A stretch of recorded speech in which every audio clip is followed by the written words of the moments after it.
Buen día, el día de hoy me encuentro con el director del Conservatorio Nacional de Música, el licenciado Martín.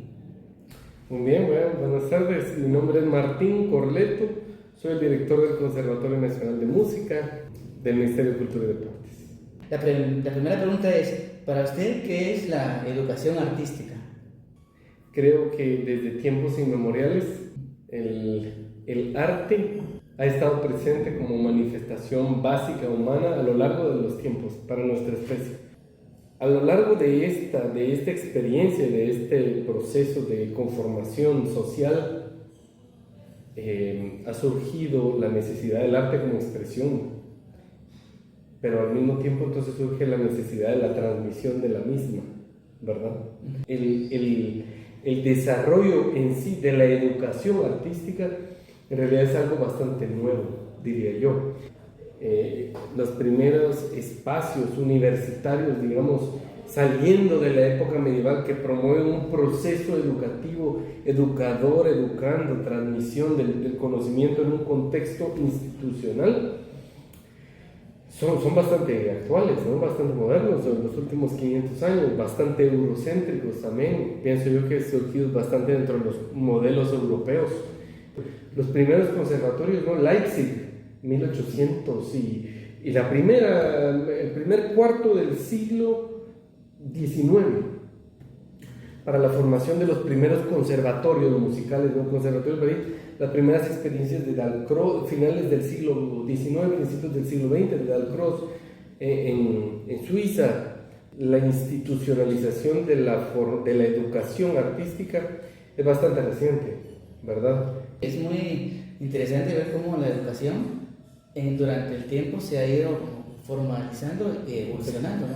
Porque creo que eso tiene que ver con la formación de uno, ¿no? Eso es la siguiente pregunta, la formación artística para usted, ¿cómo lo ve? Pues sí, la formación del artista, el arte como medio de expresión tiene que estar vinculado a nuestras experiencias humanas. Entonces, cuando cantamos al Creador, cuando cantamos para recoger la cosecha o para sembrar, o cuando vamos a la guerra.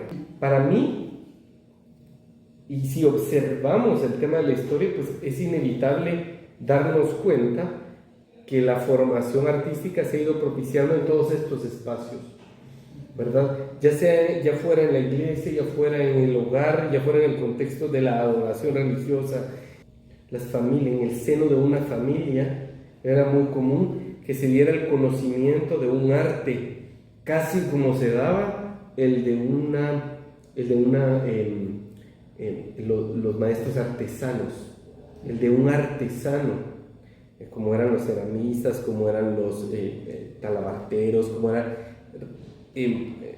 actividades socialmente muy importantes que se dan en el aprendizaje, se da en tu círculo y en tu núcleo. Y muy importante también mencionarlo en este tema de la formación, a través de la práctica. Es decir, cuando se demostraba que la persona desde una etapa temprana de su desarrollo era proclive a la expresión artística, se involucraba en las actividades artísticas y ahí las aprendía, mediante la experiencia y la vivencia de la experiencia artística. Sí. Igual otra pregunta que va muy ligada y se parece mucho es de la educación por el arte. Podríamos. Lo interpreto en el proceso de crecimiento del ser humano a través del arte. La práctica de una disciplina artística pueda transformar sociedades, pueda transformar personas, pueda fortalecer valores. Y para cerrar la frase, expresión artística. Lo que pasa es que como personas tenemos la necesidad de expresarnos.